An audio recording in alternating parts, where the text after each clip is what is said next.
हम बात करेंगे इसी पाठ के तहत पोषण स्वास्थ्य के तहत ही विद्यालय पूर्व बच्चे विद्यालय जाने वाले बच्चों की आहार मात्रा प्रभावित करने वाले कारक कौन से तत्व हम इन चीज़ों को प्रभावित करते हैं। ठीक है,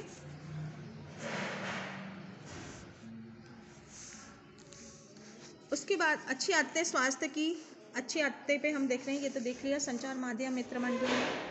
ठीक है, अभी हम बात करेंगे स्वास्थ्य आदतें की इसमें वीडियो में। आप समझ सकते हैं कि अच्छे स्वास्थ्य शारीरिक व भावनात्मक स्वास्थ्यता का मिश्रण होता है। पोषक तत्वों के मामले में पर्याप्त भोजन के अतिरिक्त विद्यालय जाने वाले बच्चों के कुछ स्वास्थ्य आदतें विकसित करने में आवश्यकता होती है। खान पान संबंधी अच्छी आदतें विकसित करना।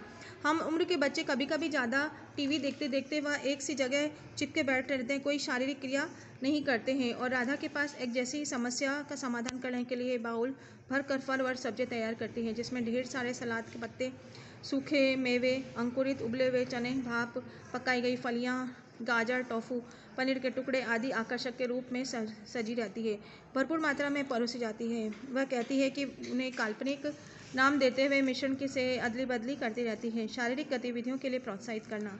स्वास्थ्य खान पान और शारीरिक गतिविधियों के साथ चलती रहती है। 45 से 60 मिनट में सीमित गतिविधियों के अच्छे स्वास्थ्य को बढ़ावा देती हैं। सीमित समय के लिए टेलीविज़न देखने दें और खेलने को बढ़ावा दें। बच्चों को विद्यालय एवं समुदाय के पाठ्येतर गतिविधियों में भाग लेने के लिए प्रोत्साहित किया जाना चाहिए। उसके लिए माता पिता सक्रिय जीवन शैली, स्वस्थ खान पान के तरीके एवं आदर्श बनाना होता है। भोजन की सुरक्षा सुनिश्चित करें।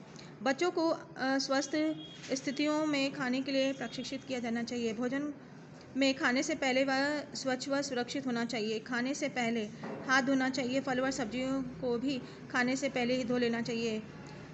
मेरी पड़ोसन कांता अपने बच्चों को धोने, काटने, मिलाने, पकाने, अच्छे देख रेख करती हैं, शाम की पकड़ती है। अच्छे माहौल में भोजन को कर बनाना और खाना की आदत बन गई है। आहार की मात्रा को नियंत्रित सुनिश्चित करना। 9 से 12 वर्ष तक के बच्चे के लिए अपनी भूख के बारे में बता सकते हैं। यदि वे खाना न चाहते हैं तो उनके अधिक खाने के लिए बाध्य नहीं करना चाहिए। ऐसा करने के लिए पेट भरने की अनुभूति समझ नहीं होती है। भोजन का इस्तेमाल दिखाने के लिए नहीं किया जाना चाहिए। उसके अतिरिक्त जब वह बच्चा स्वस्थ है तो कोई नियमित भोजन छोड़ना कोई समस्या नहीं है, लेकिन इसी आदत नहीं बनाना चाहिए। विद्यालय बच्चों को स्वास्थ्य एवं पोषण संबंधी मुद्दे।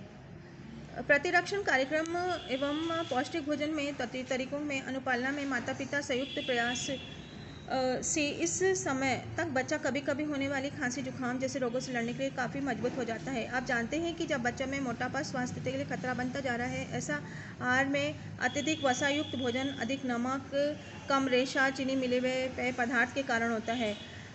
असक्रियता जीवन शैली इस स्थिति की ओर गंभीर बना देती है। यह समस्या हमारे समाज में उच्च सामाजिक आर्थिक वर्गों में बच्चों में मध्य में अधिक हो रही है। मतलब हम जो उच्च वर्ग के बच्चों में अधिकतर ये हो रहा है, क्योंकि वो रेशा नहीं खा रहे हैं बच्चे, तो मोटापा उनके ज़्यादा बढ़ता जा रहा है। टाइप 2 मधुमेह, अतिरिक्त रक्तदाब। पहले इस रोग में बच्चों में बहुत ही कम पाया जाता था, परंतु आजकल ये बच्चों में बहुत अधिक पाया जाता है। ऐसे बाल्यावस्था में मोटापे के बढ़ने के कारण है। अल्प पोषण। निम्न सामाजिक आर्थिक स्थिति वालों के मध्य में गंभीर समस्या है। गरीब बच्चों के लिए कि खाली पेट विद्यालय जाना पड़ता है। परिणाम यह होता है कि उन्हें कुपोषण बच्चे विद्यालय में शिक्षा में अच्छा प्रदर्शन नहीं कर पाते, बल्कि उनमें रुग्णता और मृत्यु का अत्यधिक जोखिम मंडराता रहता है। हमारी सरकार द्वारा कार्यान्वित मध्य भोजन योजना MDMS के अंतर्गत विद्यालय में 1ली से 8वीं तक के बच्चों के लिए निःशुल्क भोजन प्रदान करना, इस योजना के अच्छे परिणाम दिखने पड़े हैं। अध्यापक बताते हैं कि कक्षा में उन्हें कार्य निष्पादन ध्यान लगा पाने में काफ़ी सुविधा हो रही है। न केवल विद्यालय में नामांकन बढ़ा है, किंतु अपितु विद्यालय छोड़ने से पूर्व में कमी आई है। मध्याह्न भोजन में योजना के कारण विद्यालयी बालिकाओं की संख्या भी बढ़ने में शिक्षा में लिंग भेद कम हुआ है। अपने देश में हम अल्प पोषण व अति पोषण की दोहरी समस्या का सामना कर रहे हैं। इसलिए यदि हम पौष्टिक भोजन के लाभों का प्रचार करते रहें तो भविष्य में इस प्रकार प्रभाव पड़ेगा। और उसके अतिरिक्त निःशुल्क स्वास्थ्य जांच व उपचार प्रदान करने वाले विद्यालय स्वास्थ्य कार्यक्रम में से बच्चों के स्वस्थ रहने में सुधार आएगा। बच्चों की समग्र विकास के लिए संबंधित देखभाल और गुणवत्ता वाले शिक्षा की ज़रूरत होती है। इसी के अगले अध्याय में हम चर्चा करेंगे। महत्वपूर्ण शब्द। अब जो हमारे लेसन में महत्वपूर्ण शब्द आया वो कौन कौन सा है? पूरक आहार। माँ के दूध के अतिरिक्त बच्चों को जो आहार अन्य पदार्थों को देना है पूरक पोषण कहलाता है, पूरक भोजन कहलाता है। कुपोषण यह अल्पपोषण अतिपोषण से संबंधित है। अल्पपोषण में पोषक तत्वों की कमी से शरीर को प्रभावित होता है। अतिपोषण अतिरिक्त पोषक तत्वों की वजह से शरीर प्रभावित होता है। मोटापा शरीर में अतिरिक्त वसा का जमाव जिसके फलस्वरूप शरीर का वजन बढ़ता है तथा सामान्य स्तर से अधिक हो जाता है। शारीरिक उपापचय शारीरिक गतिविधियों के खर्च कर सकने वाली कैलोरी की अपेक्षा अधिक कैलोरी लेने के कारण होता है। उच्च रक्तचाप का सामान्य से अधिक होना है। मधुमेह शरीर में इंसुलिन की कमी इसके फलस्वरूप रक्त में शर्करा मूत्र में शर्करा की उपस्थिति को हम बता सकते हैं। ठीक है, ये हमारा लेसन पूरा हुआ आज। 3-4 दिन से चल रहा था अपना ये लेसन। अब ये इसके जो प्रश्न बन रहे हैं इस पर मैं थोड़ी चर्चा कर लेती हूँ।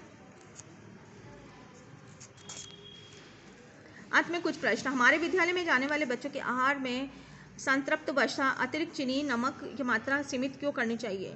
भोजन में योजना बनाने समय बच्चों में शामिल किए गए स्वास्थ्य खानपान के लिए सहायक होता है। बचपन में मोटापे में वृद्धि हो रही है, कारण बताइए। मध्याह्न भोजन योजना में किस प्रकार बच्चों का स्वास्थ्य के विद्यालय में निष्पादन में वृद्धि हुई है?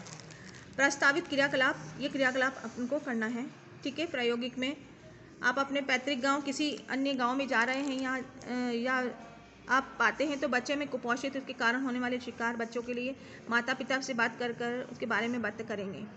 आप ये बच्चे ये कर सकते हो, आंगनवाड़ी जाके आंगनवाड़ी के बच्चों से उनकी जो सहायिका या कार्यकर्ता है आप उनसे उन बच्चों से संबंधित बात पूछ सकते हो। ठीक है, बच्चों के रोगों की सुरक्षा करने के लिए पर्याप्त पोषण की भूमिका, बच्चे के लिए असंतुलित भोजन को योजना, संचार रोग प्रतिरक्षण के महत्व, विद्यालय पूर्व बच्चों के लिए दोहरान प्रतिरक्षण कार्यक्रम।